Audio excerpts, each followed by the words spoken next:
I wonder if my channel gets big enough if Big Movie's gonna start deepfaking my reviews. Hey guys, welcome back to the channel, and today we're going to be talking about The Running Man. The Running Man follows Ben Richards, who's this working class guy that's just trying to raise some money to save his sick daughter. And he is convinced by the producer of The Running Man that he may actually be able to win the game. Running Man being this deadly reality show where you gotta survive for 30 days while hunters and the rest of society pretty much is trying to hunt you down. And he sort of unexpectedly becomes the crowd favorite. So first off, I just really like the concept of this film. Now, it is an adaptation of a Stephen King book, so that makes sense. And it's also a remake of the Arnold Schwarzenegger film of the same name. So it definitely has some shoes to fill, and I'm not familiar with the other two Running Man adaptations, I guess, but I do think that this movie does a decent job of building on this concept. Now, what's really effective about this concept is it always keeps the tension high. Even in scenes where he's hiding out or he's trying to lay low to survive, you never quite know when either a hunter or just a normal citizen is going to rat him out for a little bit of money. So it definitely does a good job of, even in the slow moments, it makes you feel like something can pop off at any time. And when things do pop off, they are pretty fun. There are some pretty fun action sequences that get creative. I do think it's one of the couple of moments in the film where we get a little bit of Edgar Wright to shine through. There's a sequence that has to do with a window and a towel that is very, very fun. And overall, I think that the action scenes are where the people who created this movie had the most fun in putting things together, which makes sense because it is an action movie.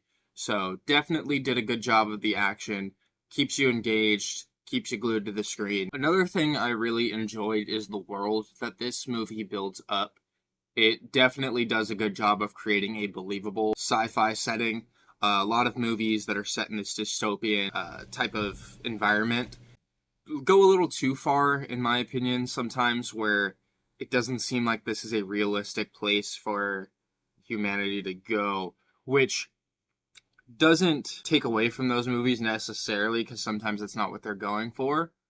But in this one, you can definitely see how today's society can decay into this. And what I mean by that is a lot of the architecture in this movie looks very similar to our own. It's just been built on top of with tech and surveillance and things of that nature. It's dirty. It looks a bit run down until you get to the nice areas. And I think that that's a more realistic way of depicting something like that, because you're not going to tear down all of, say, New York City and rebuild it as this futuristic place, barring some terrible calamity. But what will happen is things are going to be built on top of what's already there.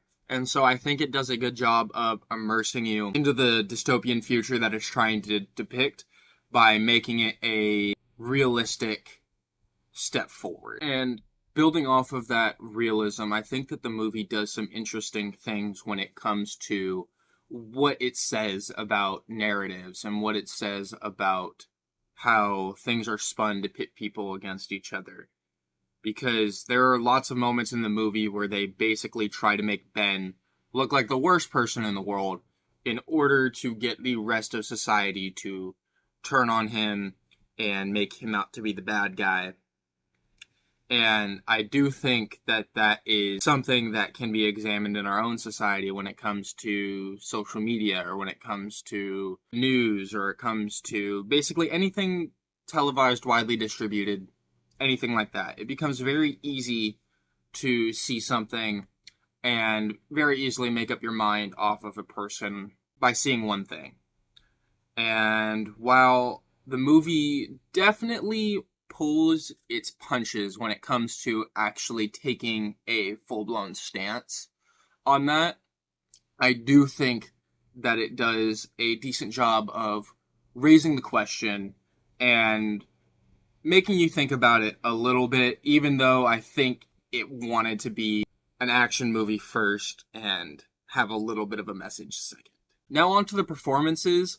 I really enjoyed both Glenn Powell and Josh Brolin in the film. I would say that they're the two most prominent actors in the film. Glenn Powell is still on his run of leading man type movies. He's done his disaster movie, he's done his rom-com, now we've got his action vehicle. And overall, every time I see Glenn Powell in something, I think he does a pretty good job. He's funny when he needs to be. He's pretty believable as the sort of action hero, the gritty, just tough, not necessarily the strongest, the fastest, but just tough and cunning. And I really enjoyed the direction they took his character. I do think in some areas he hams it up a little bit, but for the type of movie this is, that doesn't really bother me. And Josh Brolin, I absolutely believe as the seedy, untrustworthy exec. He does a fantastic job of drawing you in. He's all smiles. He's all, oh, let's see what we can do for you. But you know underneath that it is all a front. It's just to get what he wants. And I think he does a really good job. He definitely dips into that Thanos cadence a little bit. And you can hear it, and it makes you think, like, yeah, business exec Thanos, how far off really is that? So I definitely think he does a good job there. And the dynamic the two have is also pretty good, because at a certain point, Glenn Powell's character just does not believe a word that is coming out of his mouth. And he's still trying to play the game, and it creates a fun dynamic where it's like, let us help you. And he's like, shut up. Dude, no. And it's a pretty fun dynamic that they play with, where there are a couple moments where you can see that he's getting to him, but he never quite is able to shake the feeling that this guy is gonna turn at some point. There were some pretty fun supporting roles in here as well. Michael Cera is in here as a conspiracy theorist distributing pamphlets about how these businesses and government are corrupt, and sort of sets up some fun, like, Home Alone style traps. So I definitely think he was a fun addition to the movie. Coleman Domingo is also pretty fun in here. He plays the sort of host of the Running Man show, and he does a good job of being that slimy, kind of in it for himself, will stay in it as long as it's beneficial to him, but at the end of the day, he's his own brand, baby, and that's what he's gonna do. So he was definitely fun to watch while he was on screen. And I also think Jamie Lawson as Ben's wife in this movie does a pretty good job. She's not in the film a ton, but she definitely depicts that strong relationship between the two that makes it believable as to why Ben is doing all this for his daughter and her. So definitely did a pretty good job there. Now, while I did have fun with the movie, there are a couple of issues that I do want to touch on. So the first one I want to address is a complaint I've been seeing from a lot of people on this movie, and that is that it doesn't really have any Edgar Wright sauce. And what I mean by that is there's not really any needle drops. There's not that signature Edgar Wright humor. There is humor, it's just not in that typical Edgar Wright style. And that's definitely true of the movie. It is your almost run-of-the-mill action blockbuster, and I don't necessarily think there's anything wrong with that. I went into the movie expecting that. Even though it is an Edgar Wright film, I expected it to be solid. It's well shot. It's definitely well shot. Edgar Wright's always pretty much going to give you a well shot movie. But it didn't really have any of that signature style that he's known for. And I went into the movie basically expecting at baseline this is going to be a solid action flick, and that's what it was. And I enjoy those type of movies. I do enjoy Edgar Wright's other work. Baby Driver's probably in my top 5 movies of all time, and that movie stylistically is totally Edgar Wright. But because I went into this not really expecting it to be an Edgar Wright showcase, I didn't walk out super disappointed that it wasn't. Now, that being said, some of the Edgar Wright sauce being missing does reflect in the script. And while it's a perfectly fine action script, because of the subject matter of the movie, there is so much further they could have gone with the message or concept of the film.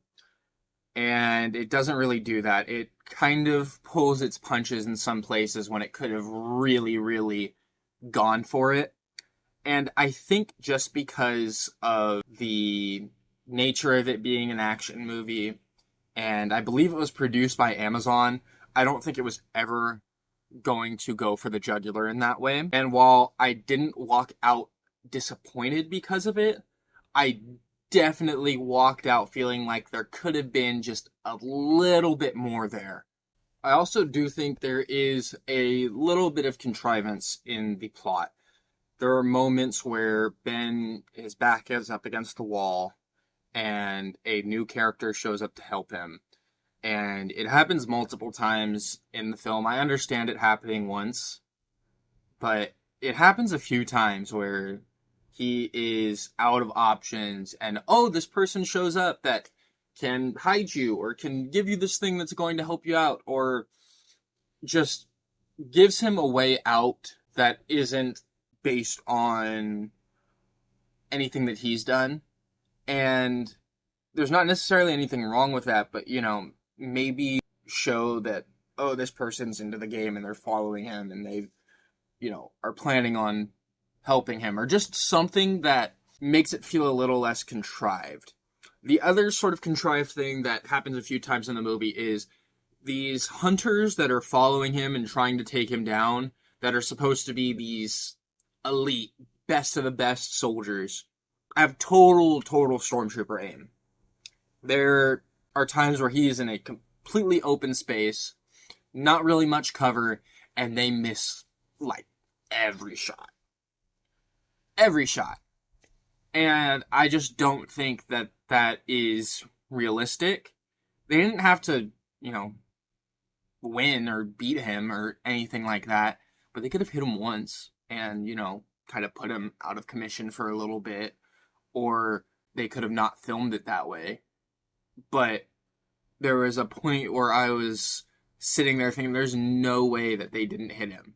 And I know that that is an action movie cliche, but sometimes it gets to a point where your immersion in the film gets a little bit shaken, because at that point, there's no way they're missing that much. At the end of the day, The Running Man is a fun, campy, good time if you don't take it super serious and you don't go into it expecting it to be this Edgar Wright masterpiece. If you go into it thinking this is going to be a fun, turn my brain off for a couple of hours action movie that has some fun jokes, some fun action sequences, but isn't necessarily the smartest written or the most flashy, you're going to have a good time. And with that being said, I am giving The Running Man a 3.5 out of 5. If you're somebody who loves going to the theater, go to the theater and check it out. If not, you're fine with waiting for it to go to streaming. You'll have a good time either way.